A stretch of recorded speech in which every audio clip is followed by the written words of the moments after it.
6 лица од Кочани, Виница и Делчево загинаа, а уште 6 нивни сопатници се здобија со потешки и полесни телесни повреди во 3 различни сообраќајни несреќи што се случија изминатата ноќ. 2 часа по полноќ на магистралниот пат Кочани-Штип во близина на селото Чифлик дошло до директен судир меѓу патничко возило Сеат Кордоба и автобус. Од силината на ударот на лице место загинале 2 од 5 момчиња на возраст од 23 до 28 години, кои биле во автомобилот со кочански регистарски таблички. На пат кон Штипската болница во возилото на итната помош починал уште еден сопатник во автомобилот, додека останатите 2 лица поради повредите се префрлени на лекување во болниците во Скопје и Кочани. Додека траеше увидот на јавен обвинител и на полициските екипи, сообраќајот кон Штип и обратно беше во прекин околу 6 часа.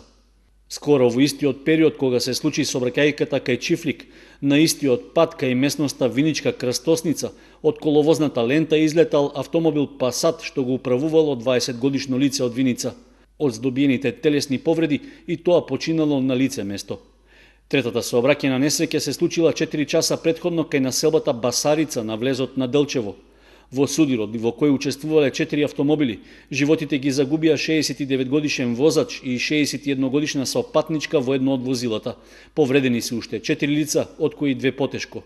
Првичните сознанија се дека најверојатна причина за сообраќајките е неприлагодената брзина на движење на возилата.